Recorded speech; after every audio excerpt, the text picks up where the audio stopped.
Adik-adik, mari perhatikan gambar berikut ini. Gambar masjid tersebut merupakan salah satu peninggalan yang terkenal dari salah seorang wali songo, yaitu Sunan Kudus. Oleh karena itu, masjid tersebut dinamai Masjid Menara Kudus. Nah, apakah kalian tahu kisah keteladanan wali Allah yang lainnya? Untuk lebih mengenal tentang siapa Wali Songo itu dan kisah teladan apa yang dapat diambil dari mereka, yuk kita simak pada penjelasan berikut ini. Semuanya tetap sehat dan tetap semangat ya. Sebelum mulai, mari kita berdoa terlebih dahulu. Bismillahirrahmanirrahim. Robbi zidni ilman warzuqni fahman. Adik-adik, kali ini kita akan mempelajari tentang kisah keteladanan Wali Songo.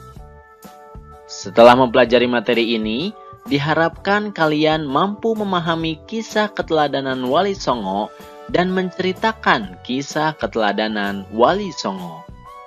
Sebelum dilanjutkan, untuk mendukung channel ini, jangan lupa like dan subscribe ya.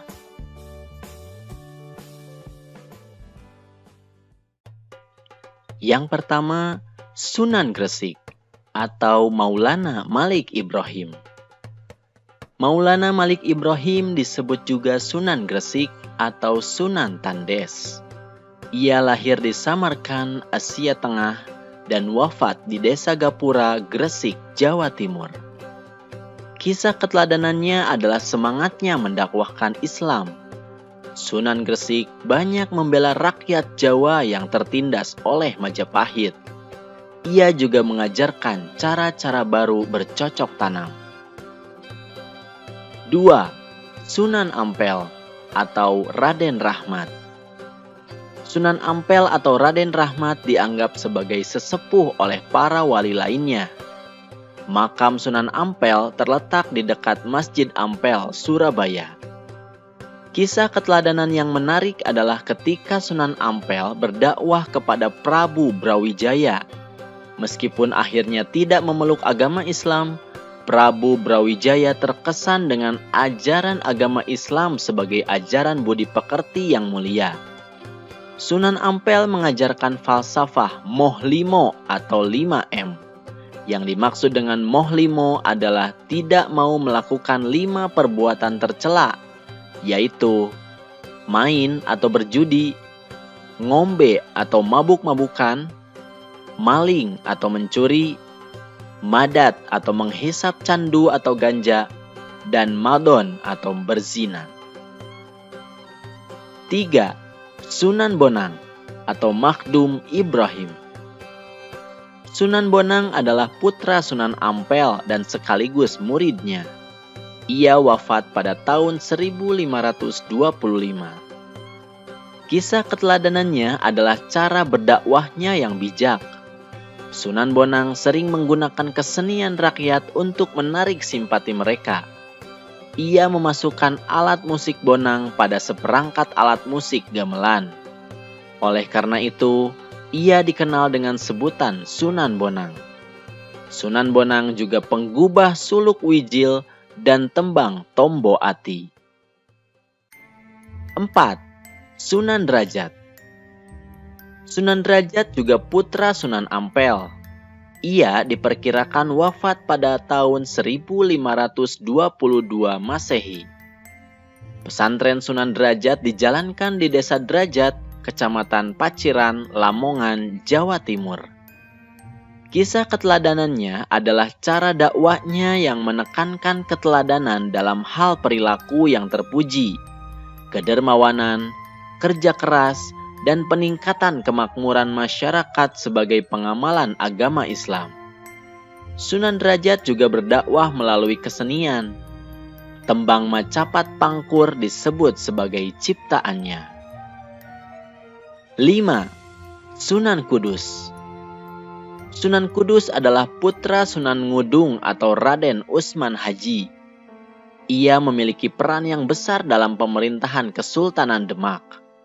Ia menduduki posisi sebagai panglima perang, penasihat Sultan Demak, dan hakim peradilan negara. Sunan Kudus banyak berdakwah di kalangan kaum penguasa dan priyayi Jawa. Di antara yang pernah menjadi muridnya adalah Sunan Prawata, penguasa Demak, dan Arya Penangsang, Adipati Jipang Panolan. Salah satu peninggalannya yang terkenal adalah Masjid Menara Kudus. Sunan Kudus wafat pada tahun 1550 Masehi. 6. Sunan Giri. Sunan Giri adalah putra Maulana Ishaq. Ia termasuk murid Sunan Ampel dan seperguruan dengan Sunan Bonang. Salah satu keturunannya adalah Sunan Giri Prapen yang menyebarkan agama Islam ke wilayah Lombok dan Bima.